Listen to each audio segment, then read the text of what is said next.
Բարի երկոս հերոստատիտողներ, մենք շարունակում ենք հետևել կարևորագույն իրադարձություններին, այս օրերին Հայաստանում է գտնվում Ֆրանսիայի Սենատի պատվիրակությունը, մենք այսօր կզրուցենք Ֆրանսիայի Սենատի անդամ, Սենատի Ֆրանսիա-Հայաստան բարեկամության խմբի փոխնախագահ Վալերի Բուայիի հետ, ես ասեմ, որ տիկին Բուայեն այն ֆրանսիացի սենատորներից է, որը շատ լուրջ հայանպաստ գործունեություն է ծավալում, բարի երկոս տիկին Բուայի, շնորհակալություն մեր հրավերի ընդունելու համար, bonjour. Bonsoir. Բարի երեկո։ Որն է այս անգամ Հայաստան այցելելու ձեր նպատակը։ Eh bien, nous tenions avec le groupe d'amitié. Մենք ստեղծել ենք Արցախի հետ բարեկամության խումբ, որը գլխավորում է Մարսելից պատգամավոր Գիտեսիեն։ Այդ շրջանակը վաղուց էր ստեղծվել եւ Արցախում վերջին պատերազմից հետո մենք եկել ենք ցույց տալու մեր աջակցությունը Արցախին, նաեւ մասնակցելու ապրիլի 24-ի հիշատակի արարողություններին։ Այստեղ էր Սենատի նախագահ Ժերար Լարշենը, որ Ֆրանսիայի Հանրապետության երկրորդ դեմքն է։ Սենատը ներկայացնող պատվավոր խումբ է ժամանել, նաեւ ներկայացված են Ֆրանսիայի կառավարությունը եւ ազգային ժողովը։ Պետք է ասեմ, որ Արցախի հետ բարեկամության շրջանակը աստիճանաբար պաշտոնական բնույթ է ստանում։ Դուք գիտեք, որ Սենատը ընդունել է Արցախը որպես ինքնորոշված միավոր պետություն։ Դա իրագործվել է նաև ազգային ժողովի մակարդակում։ Puisque le Sénat a reconnu et l'Assemblée nationale ont reconnu l'existence de ce pays, l'Artsakh. Ես գիտեմ, որ դուք այսօր եղել եք հայրենիքի պաշտպանության կենտրոնում, եղել եք Եռաբլուրում, ինչպիսին են ձեր տպավորությունները։ Aujourd'hui, je dirais que la journée a été très éprouvante sur le plan émotionnel pour nous. Այսօրը մեզ համար մեծ փորձություն էր, նաև շատ զգայական էր։ Ինձ համար հատկապես որպես մարդ, որպես 3 երեխայի մայր։ Մտածել եմ այդ պահին այդ երեխաների մասին, մտածել եմ, թե այս հակամարտությանը մասնակցած մարդիկ, որ վիրավորվել են, հաշմանդամ դարձել, ինչ դժվարություն են ապրում։ Պետք է ասեմ, որ հրաշալի կենտրոն էր, հրաշալի անձնակազմ կար, նրանք ստանում են շատ բարձր մակարդակի խնամ։ Pour ces personnes qui sont amputées, qui sont Գիտեմ, որ նրանք աշխատում են Բելգիայի հետ հաշմանդամություն ունեցող մարդկանց օգնելու համար։ Շատ կարևոր է նաև այդ երիտասարդների հոգեբանական վերականգնում այն ամենից հետո, ինչ նրանք տեսել են։ Մենք տեսանք շատ երիտասարդ տղաների։ Հույս ունենք, որ Ֆրանսիա վերադառնալուն պես կկարողանանք նոր պայմանագրեր կնքել, որպեսզի կարողանանք բժշկական օգնություն ցուցաբերել։ Հայաստանում գործող կենտրոնը կոչվում է վերականգնողական, բայց Ֆրանսիայում կոչվում է հետևողական կենտրոն, այսինքն հետևողական աշխատանք է տարվում այդ երիտասարդների հետ, որպեսզի կարողանանք խնամքը կազմակերպել։ Apporter une aide supplémentaire pour une coopération médicale et de soins de suite. Vous appelez ça réhabilitation, en France on appelle ça soins de suite pour ces militaires blessés. Տիկին Բուայ, ձեր խոսքի մեջ ես մի քանի տեղ կարդացի, որ այն պատերազմը, որ վերջերս տեղի ունեցավ Արցախում, դուք բնութագրում եք որպես ցեղասպանության շարունակություն, ինչու՞։ Oui, effectivement, pour plusieurs raisons. La première raison, c'est que Այո, իրապես եւ շատ պատճառներով։ Առաջինը ցեղասպանությունը 1915 թվականին։ Դրանից առաջ տեղի էին ունենում բազմաթիվ այլ ցեղասպան գործողություններ Օսմանյան Թուրքիայում էթնիկ պատճառներով։ Դա վերաբերում էր բոլոր քրիստոնյաներին։ Ամեն ինչ արվում էր, որ այդ մարդկանց հետքերը ընդհանրապես ոչնչացվեն։ Մենք շատ մտահոգ ենք, որ այսօր դա նորից կրկնվում է։ Մեզ մտահոգում է նաեւ այն, որ 44-օրյա պատերազմից հետո տարածքներում, որոնք մնացել են այն կողմում, օկուպացված տարածքներում, մեծ թվով հուշարձաններ են մնացել։ Կային մարդիկ, որոնք ցանկանում էին, մտածում էին, որ կարող են մնալ, սակայն նրանք գերեվարվեցին կամ սպանվեցին։ Ուզում եմ ասել, որ էթնիկ զտումը, հուշարձանների ոչնչացումը շարունակվում է։ Այսօր բոլոր միջազգային հարթակներում մենք պետք է խոսենք այդ մշակութային ցեղասպանության մասին։ Մենք այլևս չենք ունենա 4-րդ, 12-րդ, 13-րդ դարի հրաշալի հուշարձանները։ Իհարկե, այս ձեռագիրը ցեղասպանության ձեռագիրն էր։ Ինչպես Միջին Արևելքում, այնպես էլ Կովկասում մենք տեսնում ենք քրիստոնյաների ոչնչացումը։ Ես խոսում եմ նաև քրիստոնյա եզդիների մասին։ Դա տառապանք է այդ մարդկանց համար, նրանք ողբերգություն են ապրում։ Դա նաև շատ վտանգավոր է միջազգային տեսակետից։ Ամբողջ աշխարհի խաղաղությունը վտանգված է այսօր, երբ կան տարածքներ, որտեղ մարդիկ կարող են նման ձևով ոչնչացվել։ Մենք հասկանում ենք, թե ինչ ողբերգություն է ապրել այսօր հայ ազգը։ Բավական է գնալ Եռաբլուր եւ տեսնել այդ բոլոր դրոշները։ Այս 44-օրյա հակամարտության ընթացքում մենք հասկացել ենք, թե դա ինչ աստիճանի է միջազգային, որովհետեւ Ադրբեջանի կողքին կանգնած է Թուրքիան, որը նույնիսկ չի թաքնվում, ներկա է, օգտագործվել են շատ բարձր կատեգորիայի զենքեր, որ խելացի գործիքներ են։ Դա ամբողջությամբ ասիմետրիկ պատերազմ էր։ L'utilisation d'armes très sophistiquées et notamment des drones de toutes catégories qui ont été employés, donc une guerre totalement asymétrique. Տիկին Բուայ, Ֆրանսիան ԵԱՀԿ Մինսկի խմբի համանախագահող երկիր է։ Արդյոք այս պատերազմը եւ նրա արդյունքները ԵԱՀԿ Մինսկի խմբի պարտությունը չէին եւ արդյոք սա նաեւ Ֆրանսիայի քաղաքական պարտությունը չէր։ Effectivement, depuis les guerres du Karabakh, le groupe de Minsk, donc composé des États-Unis, de la Russie et de la France, Իհարկե, պետք է ասեմ, որ Ղարաբաղի առաջին պատերազմից հետո ստեղծված խմբի նպատակն էր պահպանել չեզոքություն, բայց Բիսմարկը ասում էր, որ չեզոքության մեջ պետք է ընտրես քո կողմը։ Այդ չեզոքությունը իհարկե դժվար բան էր, իսկ այսօր գուցե անընդունելի։ Et la reconstitution du groupe de Minsk serait peut-être quelque chose. Ինչքան էլ դժվար լինի, մենք պետք է վերադառնանք Մինսկի խմբի հարթակ, որը կարող է ինչ-որ կայունություն բերել այս տարածաշրջան։ Ես հույս ունեմ, առնվազն երազում եմ, որ դա այդպես լինի։ Երազում եմ, որ խաղաղություն բերի բոլորին։ Մենք պետք է գտնենք ինչ-որ քաղաքական, դիվանագիտական երկ այս հակամարտության համար եւ Մինսկի խումբը այդ երեք երկիրը պետք է նորից հավաքվեն եւ խոսեն այս տարածաշրջանում խաղաղության մասին։ Doivent pouvoir de nouveau se réunir pour discuter de l'avenir de cette zone. Տեսեք, Տիկին Բոյ, այսօր խաղաղությունը պահպանում են ռուս խաղաղապահները։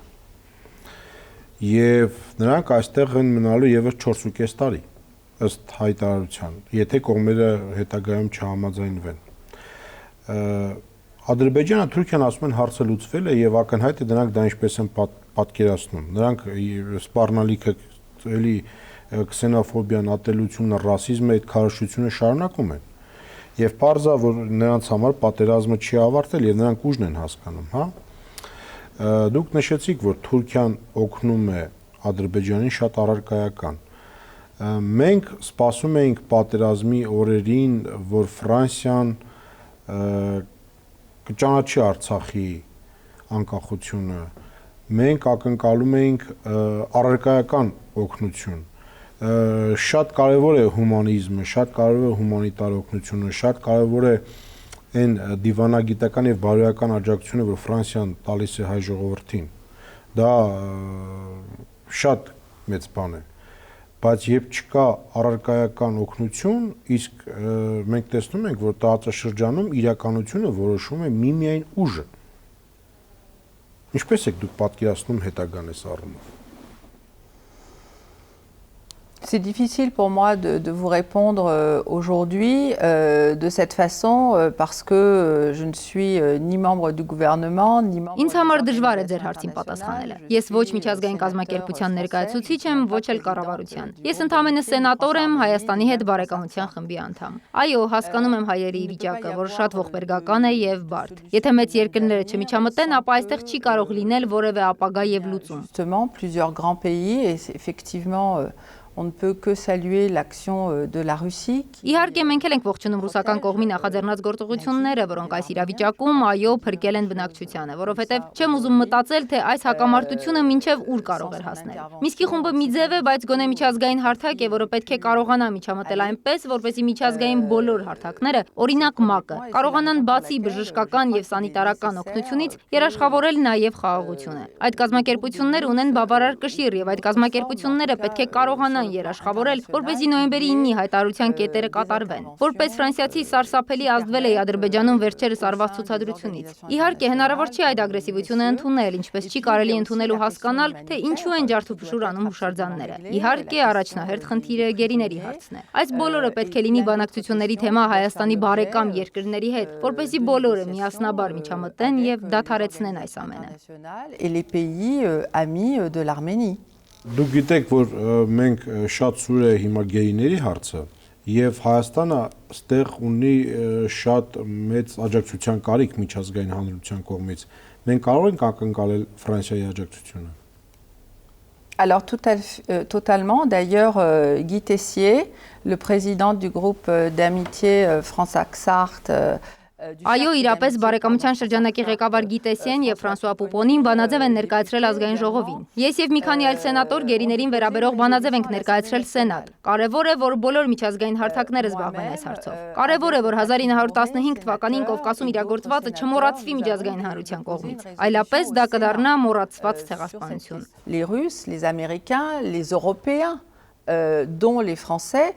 qui doivent s'emparer de cette question. Եվ ռուսները, եւ ամերիկացիները, եւ ֆրանսիացիները պետք է զբաղվեն այս հարցով։ Բոլոր պետությունները պետք է աջակցեն, որ վերջապես այս տարածաշրջանում հաստատվի խաղաղություն, ինչպես դա արեց օրինակ Միացյալ Նահանգները։ Սա այն է, ինչը ես հուսով եմ, որ կարող եմ անել որպես սենատոր։ Ցեղասպանության ճանաչումը Բայդենի կողմից ինչպես կազդի այս ամենի վրա։ Je pense que d'abord c'était une très ancienne promesse des Américains. Կարծում եմ սա շատ հին խոստում էր, որ տրվել էր հայերին։ Նախագահները փոխվում էին եւ վերջապես Բայդենը դա արեց։ Կարծում եմ դա կարեւոր է։ Աշխարհի գերհզոր պետություններից մեկը արդեն ճանաչում է ցեղասպանությունը։ Թեև դա տեղի է ունենում 106 տարի անց։ Բայց թույլ տվեք մի փակագիծ բացել։ Մենք այս տարի որոշեցինք մեծ պատվիրակությամբ այցելել Երևան, որովհետեւ այս տարի լրանում է Ֆրանսիայի կողմից հայոց ցեղասպանության ճանաչման 20 տարին, ինչը հետո դատապարտվեց օրենքով։ Դա պետք է տեղի ունենար։ Սա նման է 100 տարվա պատերազմի, որը շարունակվում։ Les États-Unis, bien évidemment, sont les leaders de l'OTAN.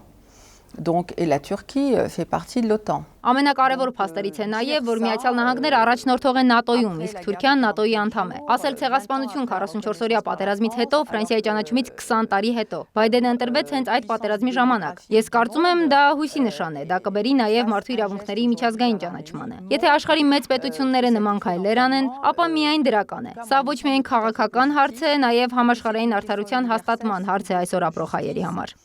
Mais c'est aussi une question qui est fondamentale, je pense, pour l'Arménie aujourd'hui, pour les Arméniens aujourd'hui. Դուք հեռանում եք Հայաստանից շուտով։ Մենք խնդիրների պակաս չունենք, հումանիտար, տնտեսական, սոցիալական, քաղաքական, ռազմական, ինչ աշճանի օգնություն Հայաստանը կարող է ակնկալել Ֆրանսիայից որպես գերտերության։ Շատ հարցեր կան, պարզ է։ Ռազմաքաղաքական, աշխարհաքաղաքական, բայց մի մեծ, այսպես ասած, հարցերի խումբ մի քիչ այս կողմ է, տնտեսական ներդրումների եւ այլն, հա Ֆրանսիան կարող է այս հարցում մեզ օգնել։ Mais écoutez, je l'espère, je le souhaite. En tout cas, nous sommes aussi venus ici pour plaider justement sur le développement de l'Arménie. Ցանկացած դեպքում դրա հույս ունեմ։ Մեր ներկայությունը Հայաստանում այսօր վկայում է այն մասին, որ Հայաստանը մնում է կայուն, զարգացող երկիր։ Այստեղ գտնվող բոլոր խորհրդարանականները Հայաստանի բարեկամներն են, եւ մենք ուզում ենք, որ Հայաստանը լինի բարգավաճ, հարուստ եւ բաց երկիր։ Կներեք, որ ընդհանրապես տեսեք մի օրինակ բերեմ։ Ես հասկանում եմ, որ գուցե ֆրանսիական զենքը Հայաստան բերելը խնդրահարույց է, բայց օրինակ տնտեսական ներդրումների առումով, պետական կառավարման համակարգի բարելավման, դատաիրավական, մենք շատ խնդիրներ ունենք ներքին, հա, ինչն է խանգարում, որ Ֆրանսիան որպես բարեկամ երկիր եւ վերջ-վերջո երկիր, որը հավակնում է այս տարածաշրջանում դերակատարում ունենալ, ավելի առարկայական իր դերակատարում անել։ Écoutez, c'est notre souhait le plus cher, mais faut-il aussi que les gouvernements le demandent? Նորից եմ կրկնում, որ մեր ամենամեծ ցանկությունն է, բայց դա պետք է ցանկանա նաև կառավարությունը։ Մենք աշխատում ենք այդ ուղղությամբ։ Կրկնում եմ, որ մենք Ֆրանսիայի կառավարությունը չենք ներկայացնում։ Dire les régions, les mairies, les départements font beaucoup pour l'aide. Մենք պատգամավոր ենք, բոլոր հնարավոր դեպքերում նման հարց բարձրացնում ենք մեր շրջաններում, քաղաքներում, համայնքներում, որպեսզի կարողանանք զարգացնել ծրագրեր Հայաստանի եւ հայերի համար, նկատի ունեմ Հարավային Կովկասի բոլոր հայերի համար։ Իհարկե հասկանում եմ, որ մեծ օգնություն կլինի։ Այս 30 տարվա ընթացքում եղել է շատ բարեկամական, գործընկերային գործակցություն, կան տնտեսական կապեր։ Դա եւս Ֆրանսիայի օգնությունն է։ Տնտեսական կապեր կան նաեւ կառավարությունների մակարդակով, բայց կարծում եմ, որ Ֆրանսիայի կառավարության անդամները ավելի ճիշտ կարող են պատասխանել ձեր հարցերին։ Տիկին բայ, ես ցանկանում եմ ձեզ շնորհակալություն հայտնել ձեր գործունեության համար։ Այն շատ թանկ է մեզ համար։ C'est gentil de me dire merci, mais vous savez, je crois qu'il n'y a pas de merci entre nous. Շնորհակալ եմ ինձ շնորհակալություն հայտնելու համար, բայց կարծում եմ, որ մեր երկրների միջև շնորհակալության հարց չի ծագում։ Ինչ որ մեկն ասել էր, որ Հայաստանը Ֆրանսիայի երկրն է։ Մենք այլևս չենք խոսում այն մասին, որ Ֆրանսիայում կան հայեր։ Մենք խոսում ենք այն մասին, որ Ֆրանսիայում կան բրետոններ, ազասցիներ, հայեր, որոնք 100%-ով ֆրանսիացի են եւ 100%-ով հայ։ Այդ իմաստով մենք մի քիչ այստեղ ներկա ենք։ C'est aussi un petit peu de nous-mêmes qu'il y a dans le Sud-Caucase avec l'Arménie. Vous êtes une démocratie, vous défendez les valeurs. Հայաստանում գործող ժողովրդավարությունը մեր մասն է։ Դուք աշխարհի բաց երկիր եք ձեր պատմությամբ, սփյուռքով, բայց նաև ձեր մշակույթով, ապրելակերպով եւ այն արվեստով, որ դուք միշտ ձևավորել ու զարգացրել եք։ Մեզ համար ցավալի է, որ այս ողբերգությունը կրկնվել է։ Et les hommes et les femmes politiques, tous bords confondus, ont fait le maximum pour aider, pour faire savoir. Ֆրանսիայի քաղաքական գործիչները միահամուռ են, որ պետք է սատարել Հայաստանին։ Մենք այսօր Հայաստանում ենք, կարող ենք տեսնել, թե ինչ է տեղի ունենում եւ գուցե մարդկանց մի քիչ հույս տալ, որ մենք կշարունակենք տարբեր բնագավառներում գործակցել, բայց առաջին հերթին երաշխավորել խաղաղությունը, ապագան։ Հայ ժողովրդի այս վերջին զոհաբերությունը շատ մեծ էր։ Ինձ հետ Հայաստան եկած բոլոր մարդիկ սարսափելի ազդվեցին, երբ տեսան երեխաների գերեզմաններին բարձրացված դրոշները։ Մեզ համար մեծ ցավ էր։ Համոզված եղեք, որ մենք պատրաստ ենք մինչև վերջ շարունակել մեր պայքարը այս տարածաշրջանում խաղաղության եւ արդարության համար հայերի համար։ La justice, de la paix et celle de l'avenir de l'Arménie. En tout cas, c'est ce que je souhaite profondément. Merci beaucoup. Merci à vous. Սիրելի հեռուստադիտողներ, մեր հյուրը Ֆրանսիայի սենատի անդամ, սենատի Ֆրանսիա-Հայաստան բարեկամության խմբի փոխնախագահ Վալերի Բոյեն էր։ Մենք կհանդիպենք ցեսություն։